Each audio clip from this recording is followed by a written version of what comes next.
Order, please. We'll now begin with the daily routine, beginning with presenting and reading of petitions, presenting reports of committees, tabling reports, regulations, and other papers. The Honourable Minister of Health. Thank you, Mr. Speaker. I beg leave to table a report entitled The Involuntary Psychiatric Treatment Act, IPTA, Annual Report 2018-2019. The report is tabled. Statements by ministers. Government notices of motion. The Honourable Minister responsible for the status of women. Thank you, Mr. Speaker. I hereby give notice that on a future day I shall move adoption of the following resolution. Whereas today, October 18th, is the 90th anniversary of the Persons Case, which in 1929 declared women are persons under the law and established women's right to fully participate in politics and affairs of state. And whereas the historic decision to include women in the legal definition of persons gave women the right to be appointed to the Senate of Canada, thereby paving the way for women's increased participation in politics, in public service leadership. And whereas today in Nova Scotia, about 60% of senior leadership positions in the provincial public service are held by women, and the number of women MLAs elected each election has increased, with 16 women MLAs currently serving in the legislature. Therefore, be it resolved, the members of this House of Assembly recognize the important anniversary and promise women and promote women in all their diversity as the leaders of Nova Scotia's future. Mr. Speaker, I ask for waiver of notice and passage without debate. There has been a request for waiver. Is it agreed? It is agreed. Would all those in favour of the motion please say aye. Aye. Contrary minded, nay. The motion is carried. The Honourable Minister of Community Services. Mr. Speaker, I hereby give notice that on a future day I shall move the adoption of the following resolution. Whereas the YWCA is a movement working for the empowerment, leadership and rights of women, young women and girls, and whereas the YWCA is a trusted partner that works with government to help combat gender-based violence, and during the third week of October, YWCAs from all over the world promote and encourage a week without violence. And whereas this week focuses on raising awareness, promoting attitude change, and enabling individuals and organizations to take positive actions toward ending violence in their communities. Therefore, be it resolved, the members of this House join me in commending the work of the YWCA, observing the Week Without Violence, and committing to help end violence in communities across Nova Scotia. Mr. Speaker, I ask for waiver of notice and passage without debate. There has been a request for waiver. Is it agreed? It is agreed. All those in favour of the motion, please say aye. Contrary minded, nay. The motion is carried. We'll now move on to introduction of bills. The Honourable Member for Cole Harbour Eastern Passage. Thank you, Mr. Speaker. I beg leave to introduce a bill entitled An Act to Amend Chapter 33 of the Acts of 2004, the Protection for Persons in Care Act.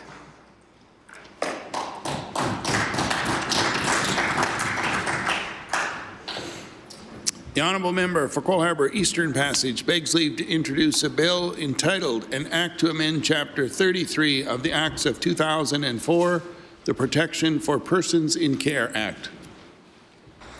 Bill number 207, entitled An Act to Amend Chapter 33 of the Acts of 2004, the Protection for Persons in Care Act. Ordered that this bill be read a second time on a future day.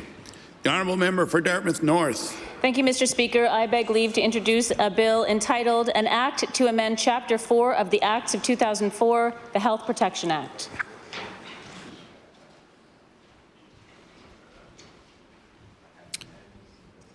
The Honourable Member for Dartmouth North begs leave to introduce a bill entitled An Act to Amend Chapter 4 of the Acts of 2004, the Health Protection Act. Bill number 208, entitled An Act to Amend Chapter 4 of the Acts of 2004, the Health Protection Act. Ordered that this bill be read a second time on a future day. The Honourable Member for Halifax Needham. Mr. Speaker, I beg leave to introduce a bill entitled An Act to Amend Chapter 34 of the Acts of 2010, the Clothesline Act.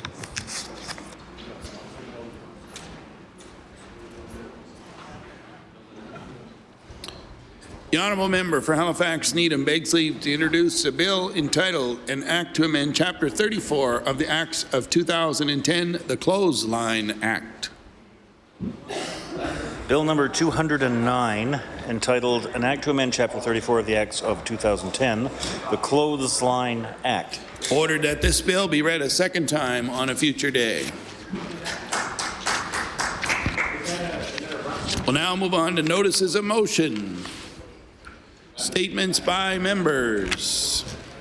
The honourable member for Kings North. Mr. Speaker, I rise today to recognize local environmental activist 14-year-old Oliver Baker for his idea of a movement he calls 10 in 10. Oliver is a current student at Northeast Kings Education Centre in Canning. In the fall of 2018, when Oliver was in middle school in grade 8 at Kings County Academy in Kentfield, he challenged everyone to pick up 10 pieces of plastic in 10 minutes anytime they were outside in nature, especially near waterways. Oliver's 10 in 10 idea awarded him acceptance into the Education First Canadian Youth Ambassador Program, and in April of this year he traveled to the Dominican Republic for 8 days on a service tour, and then traveled to Ottawa to meet with MPs and senators to discuss his idea further. Tomorrow, October 19th, Oliver has organized a 10 in 10 cleanup at Harbourville Beach in Kings County at 10 a.m. Please join me in acknowledging Oliver's tremendous efforts to help clean up our environment by initiating this movement, encouraging everyone to participate. Thank you, Mr. Speaker. The honourable member for Clayton Park West. Mr. Speaker, I would like to recognize a local chess phenomenon. At just 13 years old, Georges Capra is currently the highest-rated youth chess player for under 18 in this province.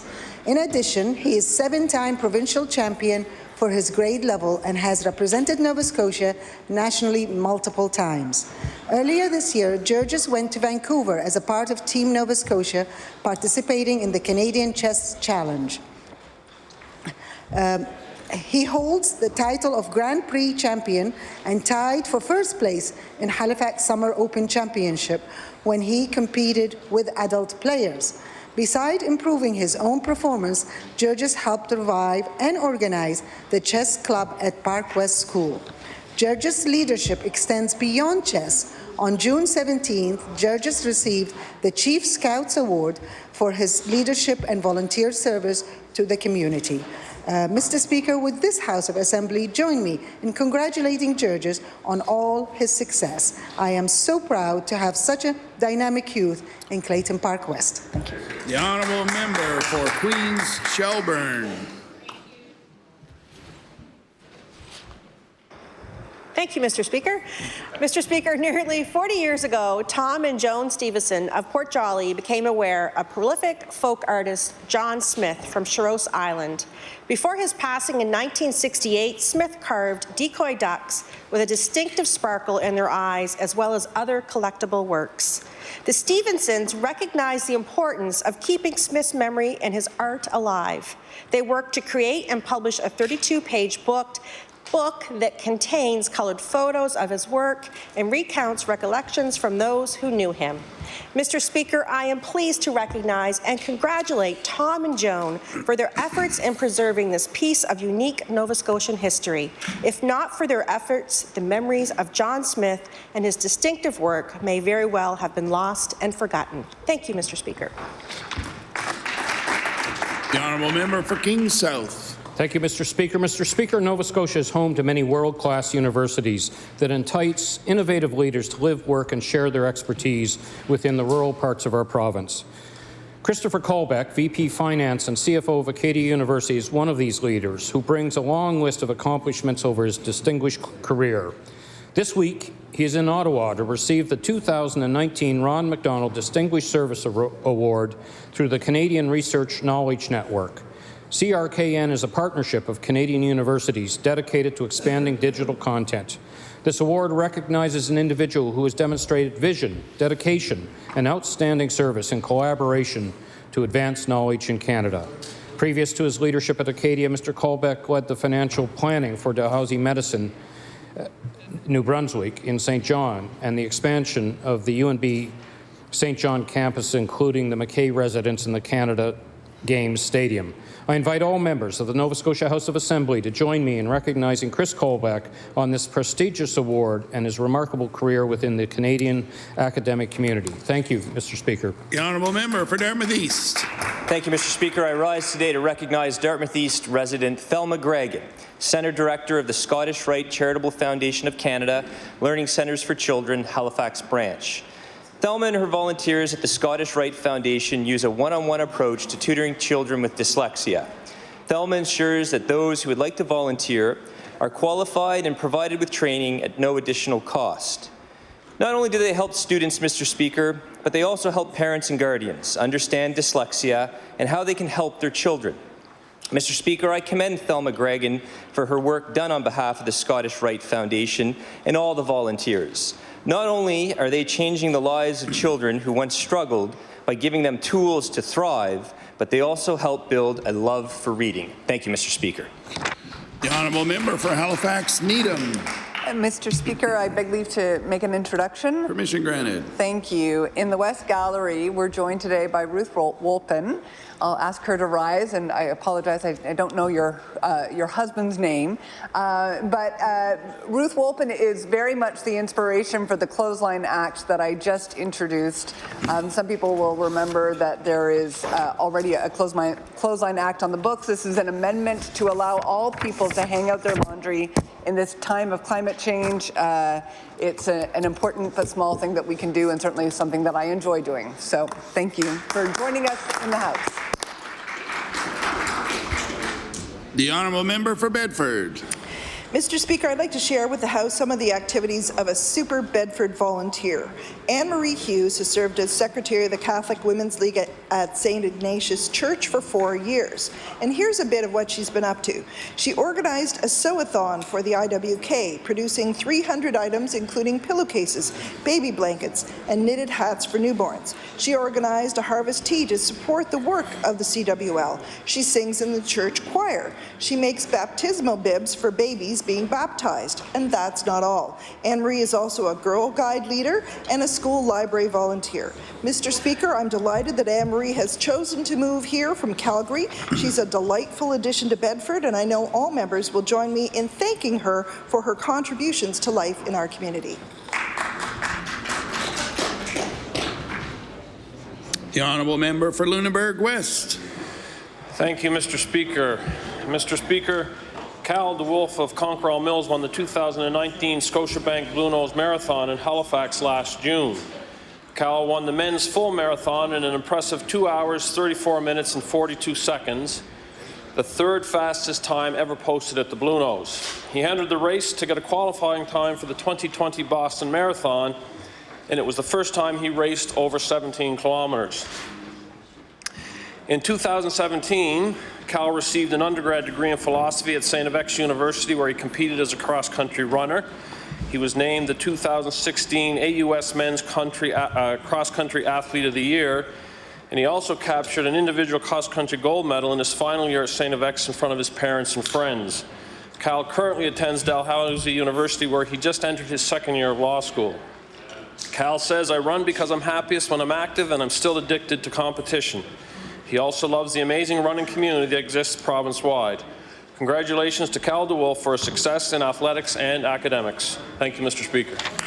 The honourable member for Cumberland South. Thank you, Mr. Speaker. I rise today to acknowledge the renaming of the Fence Busters Ball Field in Spring Hill. Prior to the championship game of the Atlantic 13 and under baseball championships, friends and family gathered in the memory of Paul Sharp, who passed away in May of this year. Paul Sharp, affectionately known as Gino, dedicated his life to teaching young people the game he loved so much. And even as he fell ill with the disease that would eventually take his life, he thought about baseball and getting back into the dugout. Paul meant so much to the young people in Spring Hill and the community that knew, and that he had recognized for everything he had done for the community and sport. And what better way to acknowledge him than renaming the ball field the Paul Gino Sharp Memorial Ball Field. I ask you join me in acknowledging the tremendous work and dedication Paul Gino Sharp and has added to his community, and his legacy will be carried on for years to come. Thank you, Mr. Speaker. The honourable member for Clare Digby. Thank you, Mr. Speaker. I rise today to recognize Georgette LeBlanc, a poet from Clare whose 2-year appointment as Canada's Poet Laureate is nearing an end. In 2018, the Speakers of the House and of the Senate appointed Georgette LeBlanc to replace fellow Nova Scotian George Clark to this 2-year term position. They described her as a rising star in the Canadian poetry community who is making poetry known to a generation of readers and authors. One of her 4 works, Prudent, was a finalist for the Governor-General's Literary Award in 2014. Prior to that, she won the Lieutenant Governor's Award of Nova Scotia Masterwork Arts Award. Over the years, she has collaborated on several theatrical and musical projects, but considers herself a poet first. During her time as Poet Laureate, in addition to writing poetry, she wanted to encourage and inspire other people to write poetry. Ms. LeBlanc has always encouraged people to stories, but this position allowed her to do it across the country. As she prepares to leave this position, we can expect Georgette LeBlanc to continue to share her stories, maybe some about her time in Ottawa. Thank you, Mr. Speaker. The honourable member for Sackville Beaverbank. Thank you, Mr. Speaker. Mr. Speaker, I rise today to recognize the Boys and Girls Club Greater Halifax location located in Sackville at the Sackville Heights Community Centre that's actually been serving our community since 1990. With over 20 years in the community, the purpose and the goal of the Sackville Boys and Girls Club is to provide a safe and supportive place for children and youth to experience new opportunities, overcome obstacles, and develop confidence. The club also allows children and youth to build positive relationships in an environment that allow them just to be themselves. I'd like to take an opportunity, Mr. Speaker, to thank Sackville Boys and Girls Club's manager, Courtney Covey-Spragues, and CEO of the Boys and Girls Club, Hank Van Leeuwen, for their hard work in making Boys and Girls Club a wonderful space for Sackville, or for children in Sackville. Thank you. The honourable member for Halifax Needham. Mr. Speaker, as the federal election draws to a close, Nova Scotians are wondering how the next federal government will address the healthcare crisis in Nova Scotia. At this time, I think it's important to draw attention to the inadequacy of the federal health transfer to Nova Scotia. The agreement between the Premier and Prime Minister Trudeau that will cost Nova Scotia close to $1 billion over the 10 years of the agreement. That money could have paid for 396 physicians, helped us open new nursing home beds, or address the healthcare needs of our aging population. But it was left on the table when the Premier abandoned the collective bargaining power that would have come from a pan-Canadian agreement to take a bilateral deal that does not recognize the challenge of our aging demographic. In the 1990s, the federal government paid 50% of our healthcare costs. Today, they only contribute 25%. Nova Scotians deserve better, and I hope that they keep this in mind when going to the polls on Monday. Thank you. The honourable member for Preston Dartmouth. Thank you, Mr. Speaker. Mr. Speaker, I would like to recognize Chris Johnson of North Preston, who recently was signed to the Halifax Hurricanes to provide key offensive scoring and leadership to his young teammates. He is no stranger to the National Basketball League of Canada, as he played with the Cape Breton Highlanders and the Island Storm. He had a very successful career overseas for years and followed up with 2 productive seasons in the Canadian League. I recognize and congratulate Chris Johnson for achieving this high level of achievement and wish him every success in the future. The honourable member for Inverness. Speaker, let us acknowledge Lori-Ann MacDonald, who has received the Senate of Canada 150th Anniversary Medal. The medal is awarded to people who, through their generosity, dedication, volunteerism, and hard work, have made their communities a better place to live. Lori-Ann is a registered nurse who works in the field of palliative care. For her, it is not just a job, it is a calling, one she has made part of her life. Ask anyone who has experienced her care, her compassion has made an impact on thousands. We hear the term today, dying with dignity. At a time when family and loved ones have questions, a time when there is great emotion, and people must begin to let go of this world, Lori-Ann is the person who brings trust and compassion. She helps bring families faith that everything that can be done will be done for their loved one. She brings dignity in those moments. She truly has made our region of the country a better place to live. The honourable member for Hants East. Thank you, Mr. Speaker. When you meet Allison Gilby, her kind and helpful spirit shines through. Allison started the Birch and Beach Nature Play School from her home in Enfield in 2016, teaching preschool-aged children to prepare for school, as well as to appreciate the nature around them and learn how to care for animals. Allison's love of nature also inspired her to start the East Hands chapter of the Young Naturalist Society, reconnecting youth to nature on family-friendly outings. Nature is just one of Allison's passions. She's also a volunteer at the local food bank, a Girl Guide leader, and 4-H supporter.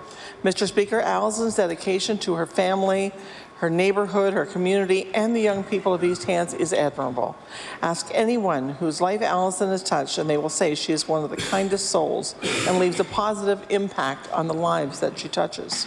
I would like to ask all members of this House to join me in thanking Allison for her dedication to the betterment of youth and families in our communities. Thank you, Mr. Speaker. The honourable member for Cole Harbour Eastern Passage. Mr. Speaker, in the 2017 provincial election, our Cole Harbour Eastern Passage constituency made history by having the first all-female candidates representing our constituency. Therefore, Mr. Speaker, it gives me great pleasure to celebrate the 90th anniversary of women being recognized as persons in this country. On this date 90 years ago, Canada's highest court of appeal handed down the historic decision to include women in the legal definition of persons.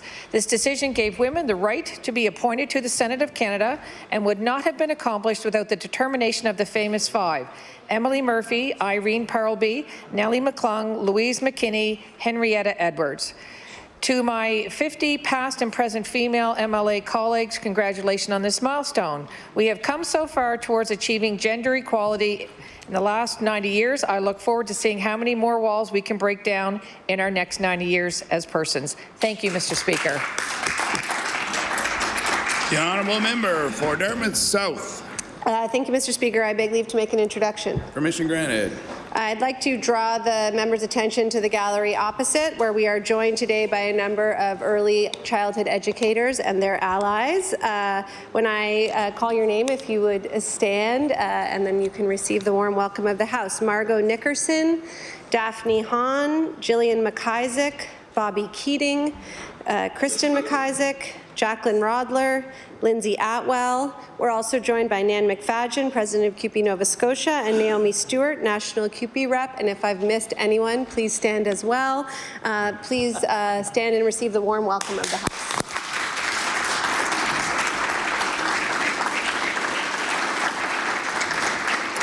The honourable member for Dartmouth South. Mr. Speaker, I rise today to acknowledge the diligent and important work of Nova Scotia's early childhood educators, especially those who are working in our regulated childcare centres across the province.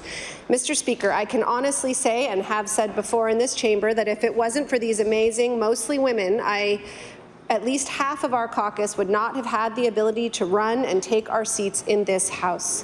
The work of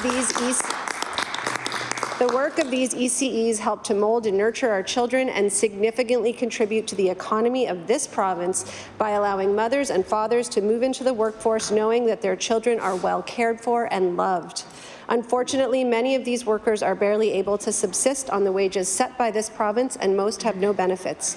They are hoping to change that, and we are standing with them. Please join me in acknowledging the hard work that they do. The honourable member for Kings West. Mr. Speaker, with great pride I stand before the House today to congratulate all who made the 60th Kingston Stair Barbecue and Village Fair a huge success. Extending the celebrations to 4 days, many family-friendly events occurred between July the 11th and 14th, including the Grand Street Parade, lacrosse, the roller derby opportunities, Sparky Fun Run, music in the park, and various beef meals. Jennifer Crawford, winner of MasterChef Canada, was this year's parade marshal, and fairgoers were pleased to meet her. Having helped behind the scenes cutting the meat for the past several years, I've been seeing firsthand the amount of work that goes into the event from the Lions Club, the Village, Legion, organizing committee, local fire department, and dozens of community volunteers. This celebration also holds the record of being the longest running continuous outdoor whole beef barbecue in North America.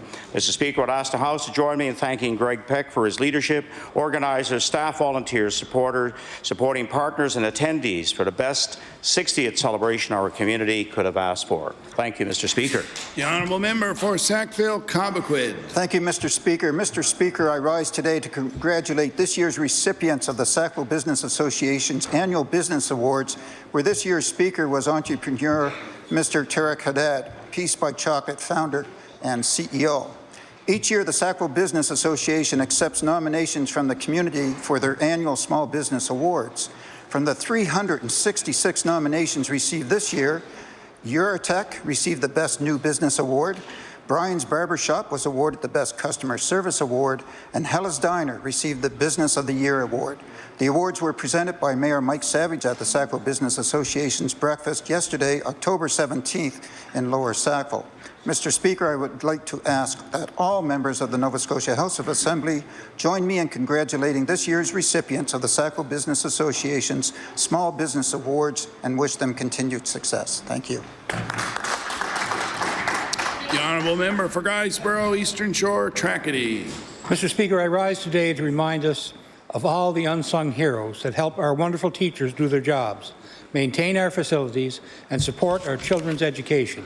I'm talking about the support staff, janitors, electricians, and teaching assistants, so critical to keeping our schools going. 41 members of the Strait Regional Centre for Education staff were honoured at the Celebrating Service Banquet. This 19th annual retirement banquet recognizes the service and commitment of employees, awarding the important contribution that these employees make to the success of our students' education.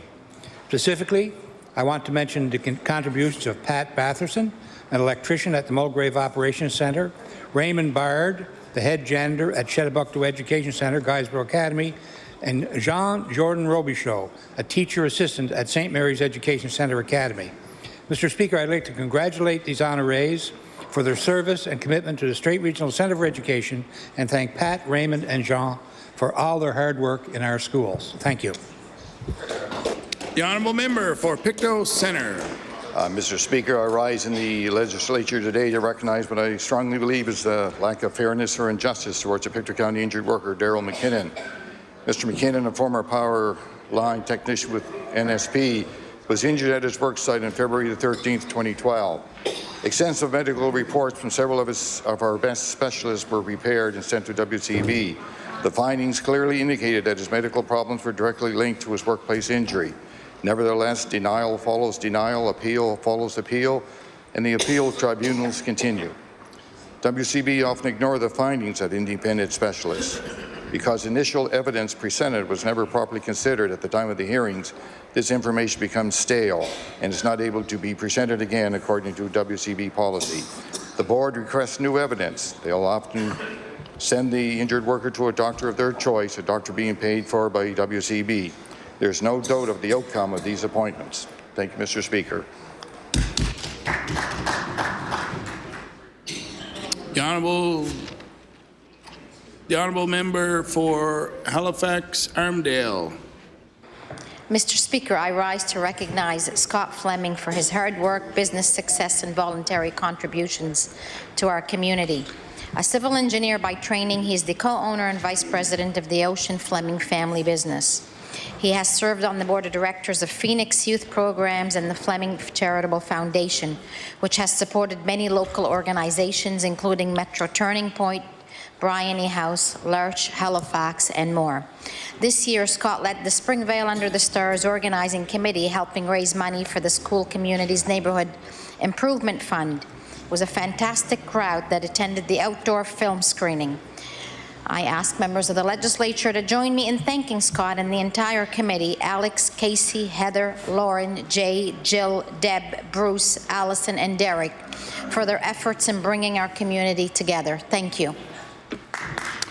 The honourable member for Colchester, Musquedominant Valley. Thank you, Mr. Speaker. In August, the Brookfield Elks captured the gold in the Nova Scotia Under-12 Fast Pitch Championship. It was held in Elk Park in Brookfield. The event hosted 8 teams. The Elks provided an outstanding performance during the tournament, allowing just 3 runs in 5 games. Coached by Brooks Van Tassel, Craig McGuire, Brad Sutherland, and Peter Matheson, the Under-12 team members are Emily Gates, Matthew O'Hara, Noah Lemon, Keegan McGuire, Cone Mingo, Kayla Colsty, Porter Campbell, Kenzie Boyd, Rhea and Ryan Sutherland, Caleb Matheson, Broden Van Tassel, and my own personal MVP, my grandson Gavin Harrison. The nucleus of this team went to Hoyt, New Brunswick, and they won the gold for the Eastern Canadians as well. So congratulations to this local team, the Brookfield Elks. Thank you, Mr. Speaker. The honourable member for Halifax Shabukto. Mr. Speaker, could I say a word of introduction? Permission granted. Thank you. I'd like all members to know that we're lucky to have joining us today in the West Gallery, Jacob Wilson. Jacob is the NDP's candidate in the Monday's election in the riding of Halifax West. So I'd like everybody to give him a warm welcome.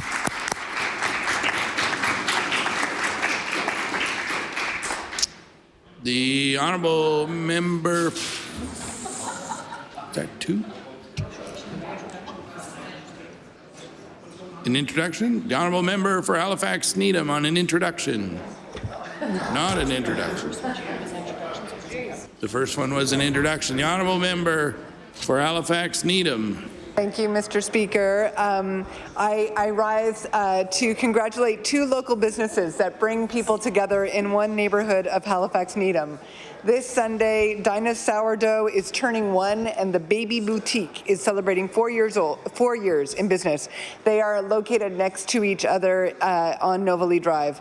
Dinah's, in a very small storefront, manages to fit a piano and room for some other instruments, which is fitting as the owner, Dan, and at least one of the bakers studied jazz at St. X.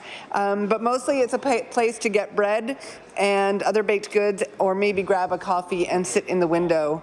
Next door, the Baby Boutique is a consignment shop that helps parents of young children equip and clothe their little ones for less and keep their homes from being completely overwhelmed by the clutter that comes with children. This Sunday, they are offering apple cider pressing and face painting for free and will be bringing neighbors together. Thank you. Just like to ask all members to keep the level of chatter down. There's any number of side conversations going on here, and ask you to respect your colleagues as they have the floor. The honourable member for Timberlea Prospect. Thank you, Mr. Speaker. I rise today to recognize Kelly Allen and Sarah Wilders, co-founders of the Boots to Roots Forest School offered in Jerry Lawrence Provincial Park. Recognizing the benefits of being out in nature, Kelly and Sarah, two moms with specialized training in managing children outdoors, brought the Boots to Roots program to life. Their specialized training in managing children outdoors allows these moms to guide and support the learning of young children in a safe, natural, and unstructured environment in the forest. Through their program, children learn to respect their environment, important skills for surviving in the wilderness, and become aware of potential dangers. And when I stopped by, Mr. Speaker, they were learning how to distinguish animals apart, like squirrels and chipmunks and all the other types. Mr. Speaker, I'd like the members of the House to join me in thanking Kelly and Sarah for introducing children to the forest at an early age, sharing the tranquility of the forest, and connecting children to nature. Providing a love of the outdoors at an early age is sure to last a lifetime. Thank you, Mr. Speaker. The honourable member for Pictou East. Thank you, Mr. Speaker. Mr. Speaker, today I want to acknowledge and pass along my congratulations to Westville's Volunteer of the Year for 2019, Wendy Bork. Wendy has been an active member of the Westville Rotary Club. She's had a huge impact on ensuring the splash pad was installed. She also coached ringette and was a member of Westville's Homecoming Committee. She also organized fundraising efforts for the Pictou County Fuel Fund as well as the SPCA. Special thanks to Wendy for all the hard work and tireless volunteer hours you have invested in our community. Your time is appreciated, and I am proud of every hard-working individual and volunteer like you. Thank you, Mr. Speaker. The honourable member for Dartmouth North. Mr. Speaker, I want to draw attention today to the incredible people who are early childhood educators at daycare centres in Dartmouth North. I have spoken before about the teachers and staff at the Dartmouth Child Development Centre, a very special place that centres diversity, kindness and friendship as core values. And I will be forever grateful to DCDC for welcoming my family and taking such wonderful care of my children during their time there. I also want to acknowledge Crystal Daycare in Highfield Park, Adventurers Child Care Centre and Willowbrae Academy in Burnside, and all of the ECEs working in pre-primary programs and at the Dartmouth Family Centre. Mr. Speaker, ECEs are invaluable, amazing teachers to our province's littlest citizens. They are some of their first teachers and help shape their values and friendships. All ECEs in Nova Scotia deserve to work in environments where their pay mirrors the important work that they do and where they can depend on health benefits. Currently in Nova Scotia, there's a serious discrepancy in wages for ECEs. Mr. Speaker, I urge the government to raise the wage floor so that ECEs can expect equal pay for equal work. Thank you. The honourable member for Sydney Whitney Pier. Thank you, Mr. Speaker. Mr. Speaker, I rise today to recognize Dr. Glenn Gracie of Sydney. Dr. Glenn Gracie has been named the College of Family Physicians of Canada 2019 Family Physician of the Year. He is a founding member of the Sydney Family Practice that opened in 1974, and during that time has trained many medical students, residents, and international medical graduates. Mr. Speaker, Dr. Gracie is being recognized for 45 years of service to his community and to his patients. So I rise my place and I ask all members of this House to congratulate Dr. Glenn Gracie on being named the College of Family Physicians of Canada 2019 Family Physician of the Year for Nova Scotia. Thank you. The honourable member for Dartmouth East. Thank you, Mr. Speaker. I rise today to acknowledge Al and Mary McPhee, two wonderful and hard-working Dartmouth East residents who love to give back to their community. In late 2018, the McPhee family donated $300,000 to the Dartmouth General Hospital Foundation's Above and Beyond campaign. As longtime supporters of the Dartmouth General Hospital Foundation, their donation will help the Dartmouth General increase capacity with inpatient, outpatient, and diagnostic care, and help increase the number of orthopedic and endoscopic procedures provided by the hospital. I ask that all members of the House recognize Al and Mary McPhee as they remind all of us of the importance of community engagement and how giving back to the community can help improve the lives of all Nova Scotians. Thank you, Mr. Speaker. The honourable member for Fairview Clayton Park. Mr. Speaker, on October 11th, my community lost a beautiful and kind soul. Cheryl Walker was an amazing wife and mother, a dedicated community volunteer, and a well-loved friend. Cheryl was the anchor of her family and was loved by all, especially those from her community of Fairview United Church. Through Fairview United, she assisted many refugee families and helped them adjust to their new life, often being referred to as Canadian Mom. Mrs. Walker worked on many church fundraisers and events such as the Christmas Bazaar and Easter Egg Memorial. She was also the unofficial councillor of District 10, working with her husband Russell, and usually the first point of contact when constituents would call them on the phone. She also always gave the best hugs and seemed to always know exactly when you needed one.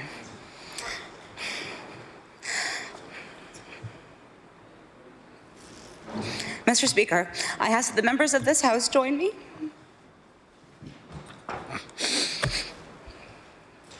in sending condolences to Councillor Russell Walker, her children Laurel and Jason, her daughter-in-law Michelle, her treasured gift, her grandson Luke, and all of us who mourn her loss.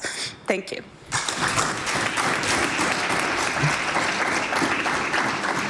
The honourable member for Cumberland South. Thank you, Mr. Speaker. Just like many in this House, I adore the game of hockey, and there's nobody shining any brighter and cutting up the ice any better right now than 22-year-old Mallory Rushton from Brookdale, who just signed her first National Women's Hockey League contract. Mallory is exchanging her college uniform for a professional one. She will be playing for the Metropolitan Riveters, based out of New Jersey. Mr. Speaker, Mallory just graduated from the Rochester Institute of Technology and is already training and preparing for the opening camp in New Jersey. I ask you join me in congratulating Mallory as she goes on to play for the National Women's Hockey League and wish her the best of luck. Thank you, Mr. Speaker. The honourable member for Hammonds Plains, Lucasville. Thank you, Mr. Speaker. Yesterday I had the good fortune of introducing some folks from the community of Lucasville, and today my member statement reflects the minister's remarks yesterday.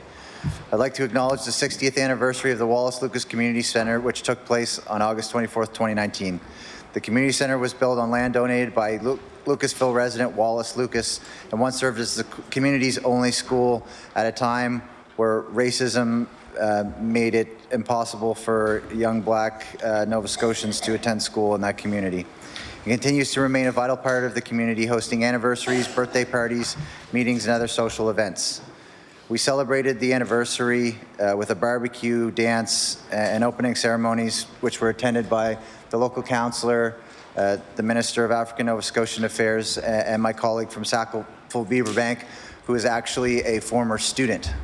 I'd like all members of the House to join me in congratulating the community of Lucasville and the Wallace Lucas Community Centre for 60 years of celebration and community building. Thank you. The honourable member for Inverness. Mr. Speaker, let us acknowledge Sheldon McDonald for his work with the Toronto Blue Jays Care Foundation in reconstructing the baseball diamond in Judique. Sheldon hit a grand slam for the young players of Judique, Long Point, Little Judique, and beyond. This summer, Finley McDougall and Quinn McDonald had the honour of cutting the ribbon to officially reopen the ball field. Baseball and softball give young people a chance to spend their energy in a positive direction. They learn about sportsmanship, to care about their fellow team members. They learn what it takes to win, and they learn how to take a loss. An accomplished pitcher in his own right, Sheldon won a national senior men's championship with Dartmouth Moosehead Dry in 2004. Local baseball will be alive and well for years to come because of him. The honourable member for Halifax Atlantic. Mr. Speaker, a Tormont Cat Operator Challenge was held in 7 different cities across Canada over the last few months. This competition was held to send the top 3 competitors to represent Canada in the final challenge in North Carolina. Mr. Speaker, one of the 3 excavators operators chosen to represent Canada in this international competition is municipal group employee, Williamswood resident, and a friend of mine, Fred Norman. Freddie will be embarrassed that I'm recognizing him, but Freddie will do us all proud. Good luck, Freddie. Thank you, Mr. Speaker. The honourable member for Cole Harbour Eastern Passage. Mr. Speaker, I rise today to acknowledge the Cole Harbour Kiwanis Beach and Park at Morris Lake for all of their ongoing hard work and dedication. The Kiwanis Park and Beach is privately owned, but open to the public for hiking, swimming, boating, kayaking, and much more. Recently, the park's wharf suffered some serious damage, and with the help of Water Ski Nova Scotia, the Kiwanis Club was able to repair the damage and rebuild a stronger, safer wharf for public use. Without the many hours of volunteer work from the Kiwanis Club members, the park would not be enjoyed by so many community and non-community members. I ask all members of the Nova Scotia Legislature to join me in thanking the club members of the Cole Harbour Kiwanis Beach and Park Morris Lake Group for graciously giving back to our community every year. Thank you, Mr. Speaker. The honourable member for Lunenburg. Mr. Speaker, I rise today to recognize Barbara Butler, who celebrated her 20th year with Musique Royale as the Artistic Director. Musique Royale is a non-for-profit organization that promotes varying genres of music, from traditional to contemporary, in historic venues throughout the province. When Musique Royale began, the organization had approximately a dozen venues which hosted concerts across the province. Lunenburg now has approximately doubled that number. Barbara, an accomplished pianist and organist, has worked on a variety of diverse concert series aimed at building the local community. She even hosts concerts in her home in Oakland, just outside Mahone Bay, naming this venue Cecilia's Retreat. Mr. Speaker, I would ask that you and the members of this House of Assembly recognize Barbara Butler for her 20 years of dedication with Musique Royale and for her contribution to music on the South Shore. Thank you, Mr. Speaker. The honourable member for Sackville-Cobequid. Thank you, Mr. Speaker. Mr. Speaker, I would like to make special mention today of Diana Major, owner and operator of Dental Magic Hygiene Studio in Lower Sackville, Nova Scotia. The Canadian Dental Hygienists Association recently named Diana the Canadian Dental Hygienist Superhero for 2019 for her integrity, professionalism, client focus, and extensive community service. Over 850 nominations were received, representing every province and territory in Canada. In the past few years, Diana has partnered with Dress for Success, participated in Gift from the Heart, and provided free dental hygiene day for high school students. Mr. Speaker, I would like to ask all members of the Nova Scotia House of Assembly to join me in congratulating Diana Major on being chosen the Canadian Dental Hygienist Superhero for 2019 and thank her for her continued efforts in serving the community. Thank you, Mr. Speaker. The honourable member for Dartmouth North. Mr. Speaker, I rise today to acknowledge the good deeds of Megan O'Connell, a young woman who lives in Dartmouth North.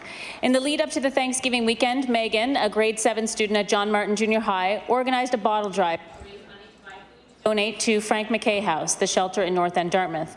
With the money that she raised, Megan brought the shelter both a turkey and a ham for its Thanksgiving dinner. The next day, Megan and a few friends returned to the shelter to serve the food to the residents. Mr. Speaker, I'm constantly in awe of the generosity of the people of my community. I feel grateful and lucky that Dartmouth North is home to such compassionate, community-minded youth as Megan. And I ask all members of this House to join me in thanking Megan for her leadership and her contribution to our community. Thank you. The honourable member for Clayton Park West.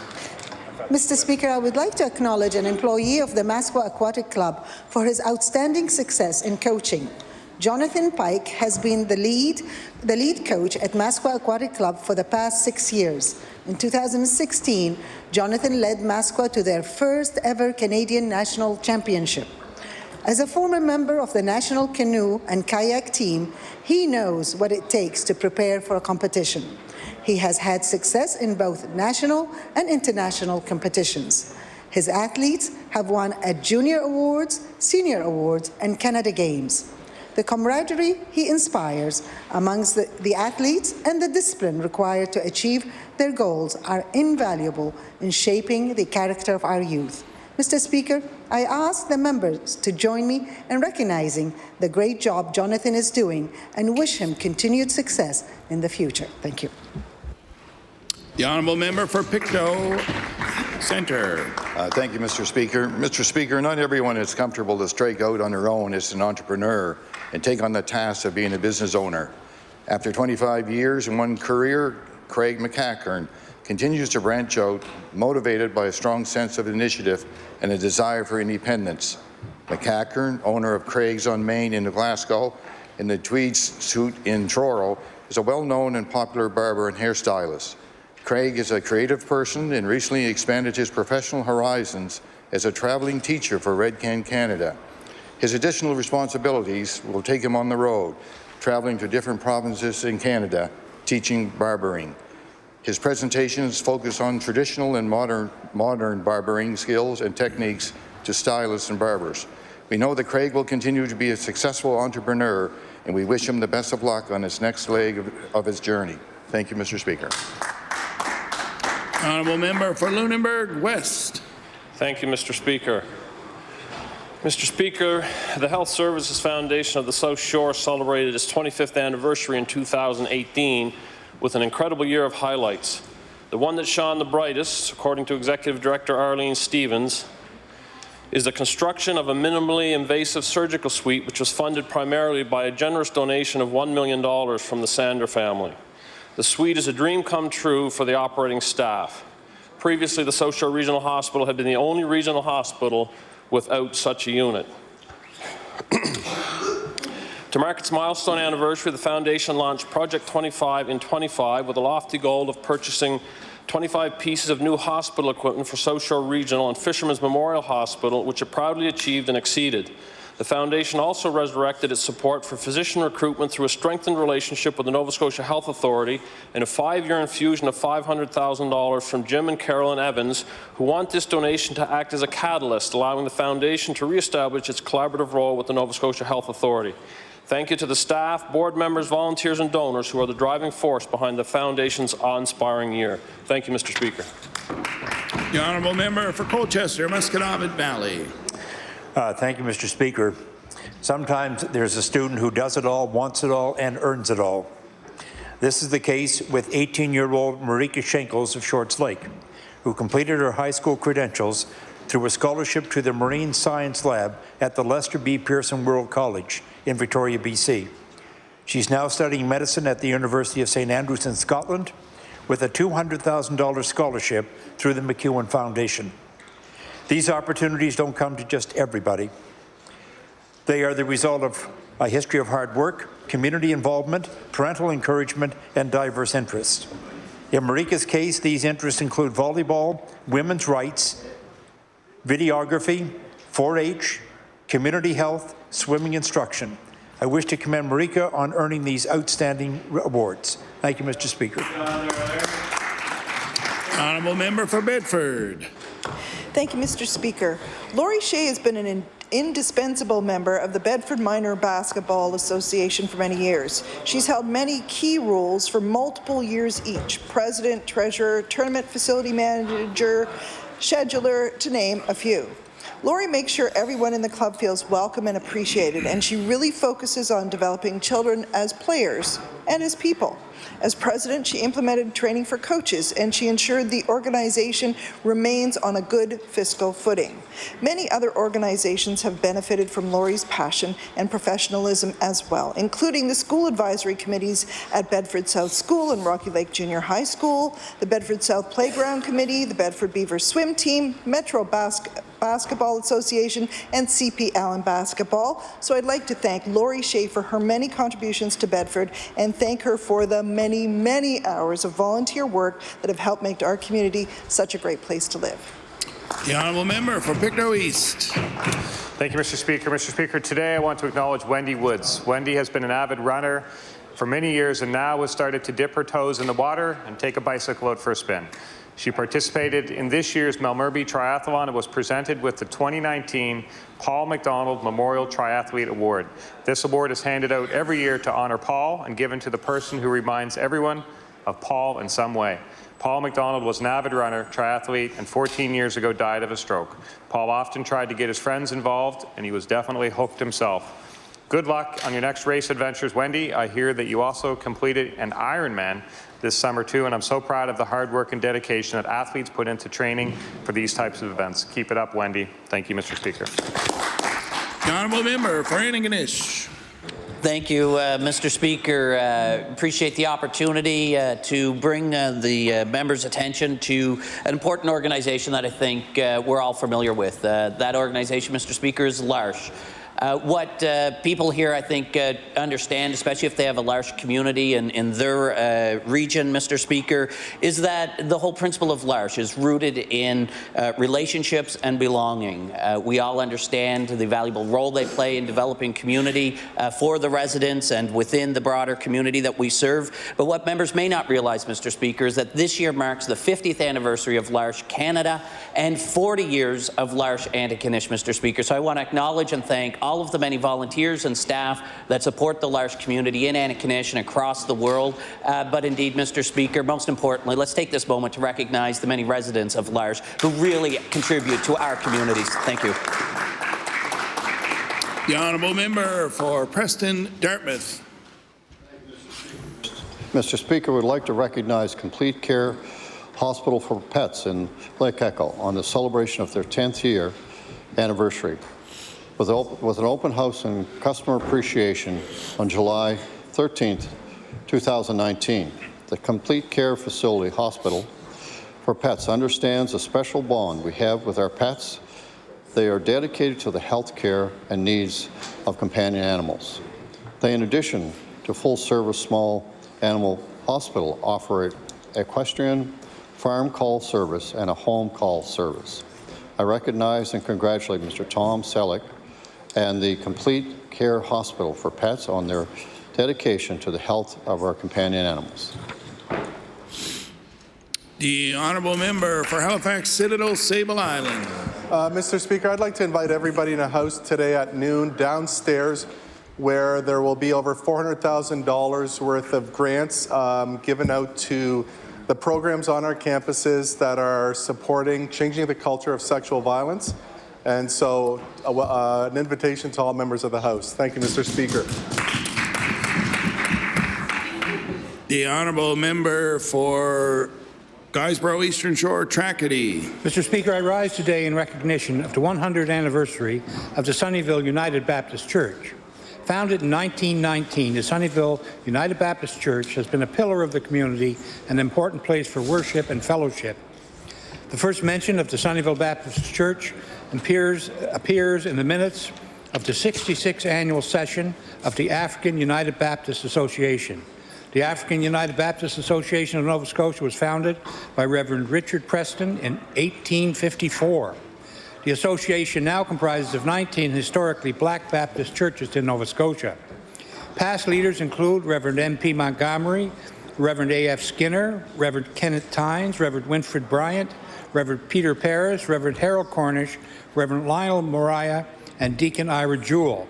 The present leader of the church is Deacon Clara Jordan, and she, along with parishioners, key dignitaries, and guest speakers, helped the church celebrate their 100th anniversary. Mr. Speaker, I'd like to congratulate the Sunnyvale United Baptist Church on 100 years of Christian ministry and wish them 100 more. Thank you, Mr. Speaker.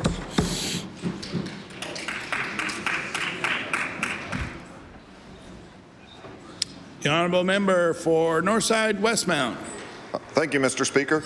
Mr. Speaker, this Sunday, the October 20th, the Rotary Club in North Sydney will be holding their annual fundraiser called Fall Fest. North Sydney Rotary Club has been around for in excess of 75 years and continues to do great work in the community through the monies they raise.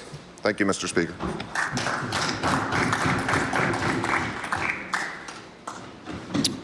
Thank you very much. We'll now just await the bewitching hour for question period.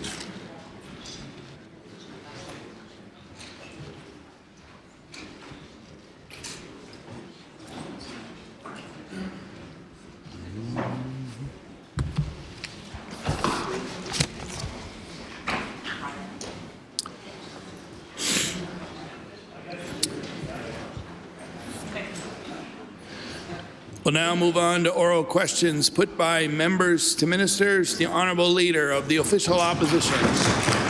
Thank you. Thank you, Mr. Speaker. The closing of the oncology outreach clinic in Pictou County is a devastating blow.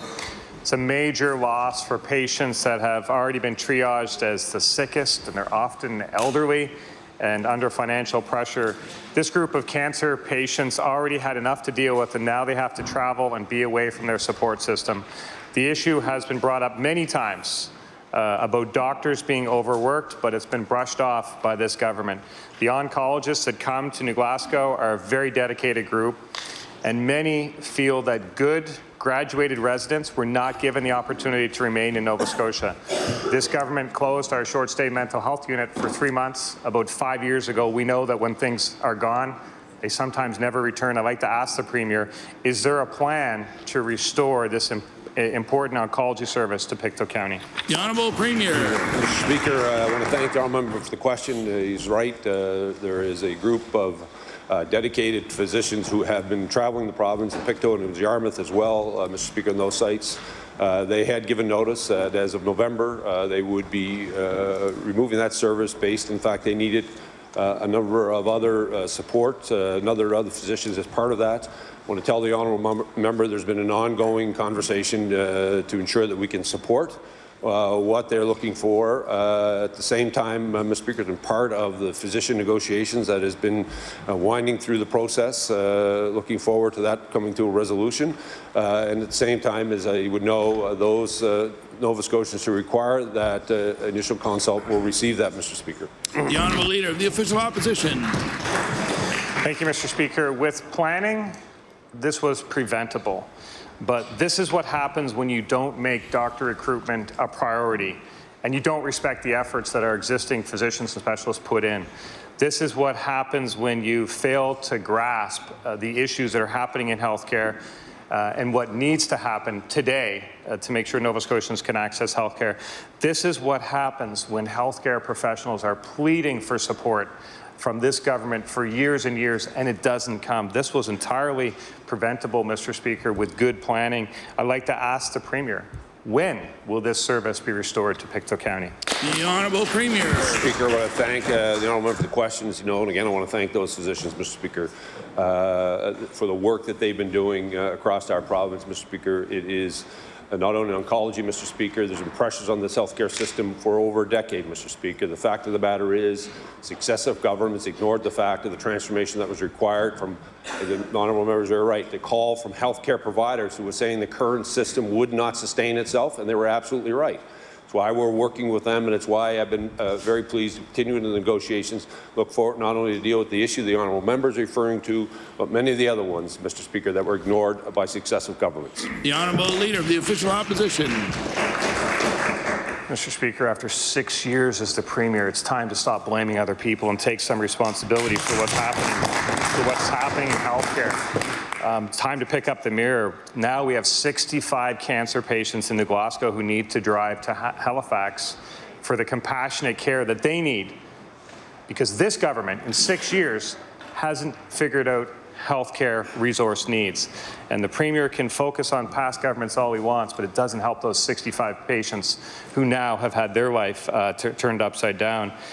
With 65 patients traveling to Halifax, I'd like to ask the Premier one more time, when will this service be restored to Pictou County? The Honourable Premier. Again, Mr. Speaker, the service, Mr. Speaker, the honourable member is talking about is ongoing until the 1st of November. We'll continue to work with our clinicians to ensure that that service continues on. We're in negotiations with Doctors of Nova Scotia on that, Mr. Speaker. We're continuing to provide the supports for those families. No one in this House, Mr. Speaker, takes this issue lightly, understands the impact of a diagnosis, Mr. Speaker, of any kind on a family across this province, whether they're in Pictou County, whether they're in Yarmouth, whether they're in Sydney, whether they're in downtown Halifax, when you get that diagnosis, Mr. Speaker. We want to make sure that we can provide them the supports as quickly as possible, and this issue should not be politicized, quite frankly, Mr. Speaker. This issue is a serious one for Nova Scotians, and it's one that we continue to work with our healthcare providers to find a solution for, and Mr. Speaker, we will find a solution. The Honourable Leader of the New Democratic Party. Mr. Speaker, I'd like to continue this line of questioning of the Premier. Certainly the Premier is right that this is no matter to be taken at all lightly, that doctors will not be able to be offering these oncology clinics going forward in Glasgow and Yarmouth, and that people in these parts of the province now are going to have to travel to the city if they need cancer care. And also not at all to be taken lightly is the analysis of the cause of this that's been offered by Dr. Drew Bethune, Medical Director of the Nova Scotia Cancer Care Program. What he said about it is that the cause is that medical oncologists are no longer able to manage their tremendous workloads in this context, and he goes on to speak about the real concern that there will be people in parts of the province who are going to maybe altogether forego treatments that they should receive because of this change. So, Mr. Speaker, I want to ask the Premier if he agrees that this situation is evidence of a real human resources crisis in the healthcare sector. The Honourable Premier. Thank you, Mr. Speaker. I want to thank the honourable member for the question. Mr. Speaker, he is highlighting Dr. Bethune and all of the physicians across this province. Mr. Speaker, done a tremendous job. His assessment, Mr. Speaker, is one that they've been looking at, wanting to add more physicians as part of that oncology team that is going across the province. It's what we're working with them. At the same time, we're in negotiations, Mr. Speaker, dealing with some of the very issues that Dr. Bethune was referring to, and ones that we're hoping that we can find a positive resolution for, not only for the support of those physicians who are feeling the pressure, Mr. Speaker, but also for those patients who require that comfort to know that that support will be there for them. The Honourable Leader of the New Democratic Party. This human resources issue and crisis, the trouble is it's not isolated. People in Cape Breton today are reluctant to turn up at the regional because they don't want to be adding to the chaos there, and surgeries and admissions are being cancelled because the regional is overfilled with patients who can't get repatriated to their home hospitals in North Sydney and Glace Bay because doctors there are so overtaxed they're not able to provide any more inpatient care. Mr. Speaker, I understand the Premier often points to the improvements he's anticipating and looking forward to with the redevelopment plan, but would he not agree that a very sharp hospital human resources issue exists in the CBRM that the government needs to address today? The Honourable Premier. Thank you, Mr. Speaker. We continue, Mr. Speaker, to work with all parts of this province to ensure that we have the right healthcare complement, Mr. Speaker, in every community, whether it's at the regional hospitals in parts of our province or whether it's at rural community hospitals or collaborative care centres, ensuring that we have the appropriate healthcare teams there and the supports for them, Mr. Speaker. We will continue to work with them. As I said, the ongoing negotiations with Doctors of Nova Scotia are to address some of the very issues the honourable member is raising in the House, Mr. Speaker. Some of those are related to compensation, Mr. Speaker, and we look forward to finding a resolution to that. The Honourable Leader of the New Democratic Party. Mr. Speaker, human resources everywhere. This week until next Monday, the emergency department in Tatamagouche will be closed from 8 a.m. to 8 p.m. The emergency department in Pugwash is closed the same hours. Sheet Harbour's emergency department closed from 7 p.m. until 7 the next morning every night till next Thursday. That's not to speak of the by now But routine closures at Glace Bay and at the North Side General, every one of these closures at its core is a human resources question of staffing shortages of nurses and doctors. Mr. Speaker, emergency room closures for this reason have doubled under the current government. Does the Premier not see any connection between this and the way that his government has alienated and overburdened and disrespected medical personnel across the province? The Honourable Premier. Thank you, Mr. Speaker. I want to thank the Honourable Member for the question. Mr. Speaker, you know, during his tenure in office, Mr. Speaker, they changed to the CEC model, which was providing the very changes to those emergency rooms which they saw coming. Mr. Speaker, the adaptation that we're going to continue to make as we go through. Part of this is the way people practice today, Mr. Speaker, in many of our rural hospitals where we used to have a number of opportunities where physicians had privileges in those, required privileges in those. That is no longer the case. Those physicians can work in communities providing primary care without ever needing or requiring or wanting to work in a rural hospital or at a place. So we need to make sure that we have adapted and required enough physicians to deal with. Why we've adapted the hospitalist model when it comes to the regional hospitals, why we need to look at what we're going to do in those rural hospitals, Mr. Speaker, and that is all part of the conversation and negotiation we're having with Doctors Nova Scotia to address those very changing needs, not only to those of the patients, but quite frankly for those who want to practice. The Honourable Member for Argyle-Barrington. Thank you very much, Mr. Speaker. My question is also on the topic of cancer clinics in New Glasgow and Yarmouth. Yarmouth's clinic is suspended effective November 1st for the same reasons as mentioned, and that's only 2 weeks away. So about 50 Yarmouth area patients needing consultation with an oncologist will now need to make the 3-hour-plus drive to Halifax and then the 3-hour-plus drive back. Their stress is going to be compounded by more stress related to out-of-pocket expenses for gas and perhaps even lodging, because this government failed to plan appropriate healthcare resources. My question to the minister, what specific steps did he take upon learning that the Yarmouth Cancer Clinic would have to be suspended due to unsafe oncology workloads? The Honourable Minister of Health. Thank you, Mr. Speaker. I thank the member for the question. Indeed, a very important topic for Nova Scotians, especially those in the New Glasgow and Yarmouth areas. What I can assure the member is that Dr. Drew Bethune, who leads Cancer Care Nova Scotia, has been working diligently with his team to identify and address the concerns. Dr. Bethune and I met earlier this week to discuss the situation. And again, one of the critical things that he assured me was first and foremost that patients will still be given the opportunity to receive their assessments, that the care being offered by the clinicians will continue, and are now moved on to the focus of getting the services in the communities re-established. The Honourable Member for Argyle-Barrington. Mr. Speaker, this government has had 6 years to get a handle on the problems that caused the latest symptom of Nova Scotia's healthcare crisis. The head of the Nova Scotia Cancer Care Program said that the pressures on cancer clinics include an aging population and an increasingly complex treatment landscape. As Yarmouth learned previously with anesthesiologists, the margins for rural Nova Scotia are paper thin.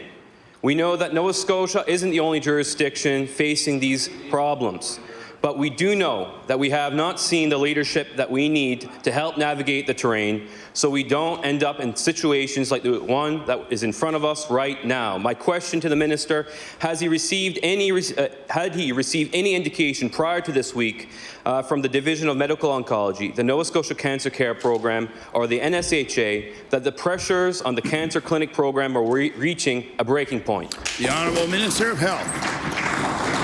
Thank you, Mr. Speaker. I thank the member for the question. As I'd mentioned, the Cancer Care Nova Scotia manages the cancer services throughout the province as part of the Nova Scotia Health Authority. Mr. Speaker, I have the utmost confidence in that organization and their leadership as they assess the needs and submit recommendations. Indeed, earlier this year, we took action as brought forward to us to establish additional position for radiation oncologists, Mr. Speaker, as part of the program. So we've been responding to the recommendations and needs of that particular division as they bring them forward. The Honourable House Leader for the New Democratic Party. Mr. Speaker, my question is for the Minister of Education and Early Childhood Development. The majority of early childhood educators are women, and their work has long been undervalued. All ECEs in Nova Scotia have the same professional training and credentials, regardless of whether they work in a licensed childcare centre or a pre-primary classroom. However, most early childhood educators working in licensed childcare are paid less than their colleagues in pre-primary classrooms. Mr. Speaker, given that the government sets both fees and wages in childcare, will the minister demonstrate his commitment to pay equity by ensuring funding is adequate to provide all early childhood educators fair compensation? The Honourable Minister of Early Childhood Education. Thank you very much, Mr. Speaker. I appreciate the question from the member. I had a really great chat with our early childhood educators who are in the audience today, and I think what we need to recognize is we all want the same thing. We want more families in Nova Scotia to have access to high-quality regulated childcare and the quality services that ECEs provide, and we want higher wages. To correct the member, the government does not regulate the wages in the private sector or the not-for-profit sector. We do subsidize those wages, and we've set a wage floor. So there's a minimum wage in that sector. We have doubled the investment in the sector as well, the $70 million a year, close to half of which is intended to ensure that private employers and not-for-profit employers are providing competitive wages, Mr. Speaker. We also are putting a working group together right now, which I've invited the members in the gallery to join, to look at helping the businesses, not-for-profits work together to have some buying power to look at pensions, benefits, and other valuable things to having competitive remuneration in the province. The Honourable Member for Dartmouth South. Thank you, Mr. Speaker. It's true that the government sets a wage floor. They also set a fee ceiling. And the impact of that is that centres cannot afford to increase wages under their own steam. Mr. Speaker, recruitment and retention of qualified early childhood educators has been a long-term challenge. The implementation of pre-primary has intensified worker shortages, and about that fact there is no debate. ECEs working in pre-primary classrooms have access to affordable health and dental benefits which are not available to many ECEs working in licensed child care. Extending health and dental benefits to all ECEs is a small step the government could do to recognize the value of the work that they do. And Mr. Speaker, I spoke to someone this morning who said that even though she does have benefits, she can't use them because the copay is too high. Mr. Speaker, will the minister commit to extending access to affordable health and dental benefits to all early childhood educators? The Honourable Minister of Early Childhood Education. Thank you very much, Mr. Speaker. The reason that we put a limit on fees is because we want this service to be affordable for families in Nova Scotia. That's exactly why we do it. We've doubled the income threshold to make this affordable for families. Up to households up to $70,000 a year are eligible for subsidy now to attend regulated childcare. We cannot extend government pension and benefits to non-government employees, so that obviously is something that we're not able to do for the businesses and not-for-profit childcare centres. However, we believe that if they're working together, and we want to facilitate this, they can have some more buying power in that sector to look at those options for their employees. We think there's opportunities there, and we're going to work with them to make sure that they're doing it because we have a vested interest in that sector. We have a vested interest in early childhood educators. That's why we're creating hundreds of new jobs, and that's why we're investing in competitive wages in Nova Scotia. Honourable Leader of the Official Opposition. Thank you, Mr. Speaker. My question is for the Minister of Transportation. I'd like to return to questions yesterday around communications between the department and a consultant on the Bar Harbour Ferry Terminal build. The current Minister of Communities, Cultures and Heritage previously used a private email server, and in that instance, the Privacy Commissioner concluded that the department at the time conducted no search for records either inside or outside the government system. I can table that for the benefit of the Minister of Internal Services, who's curious about that.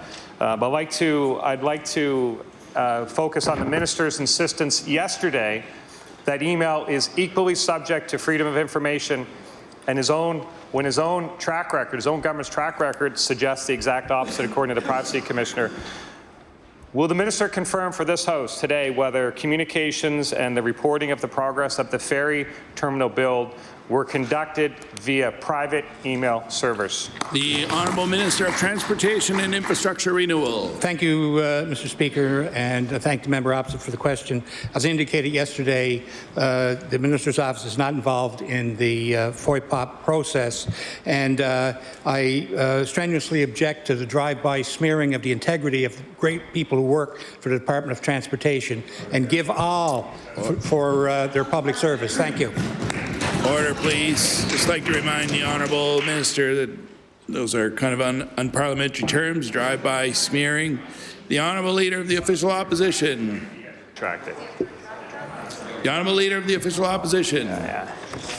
Yeah, okay. I didn't hear an answer to a very specific question about whether the minister is aware of whether private email servers are used or not. That's a very specific question. Once again, from this minister, not even close to an answer. This goes beyond the current situation, and I think it goes to the top. The message at the top of this government has always been, use the phone to keep secret information away from the process. And I'd like to table the Premier's comments on that. The Premier is very clear that's his own process when it comes to trying to keep information hidden from taxpayers. So maybe it's no surprise that the message filters all the way down to the cabinet, to the staff in the departments. I'd like to ask the minister very specifically, did the minister instruct the staff at TIR to use private email accounts, or is it simply a product of this government's culture of secrecy? The Honourable Premier. Thank you, Mr. Speaker. Again, Mr. Speaker, there's a theory around here. You can say anything, Mr. Speaker, and somebody will believe it. The honourable member actually tabled documents in this House that was on government emails, Mr. Speaker, that had the very document he's saying everyone's trying to hide from that was on, they were talking about in government documents, Mr. Speaker. There is a rule, Mr. Speaker, that if someone is unable to, Mr. Speaker, that you can use a private email to have it sent to, Mr. Speaker. But that document has to be put on a government server, Mr. Speaker. And the very document he's referring to, Mr. Speaker, 4 different times in the things he tabled were on government emails, Mr. Speaker. And it was not the minister, Mr. Speaker. It was hard-working public servants. By the way, some of whom worked for that government, Mr. Speaker, when they were in power, Mr. Speaker, not only in government jobs, but in, Mr. Speaker, for party jobs. Stop calling into question the integrity of the people who are working on behalf of the hard-working people, and stop stretching the truth.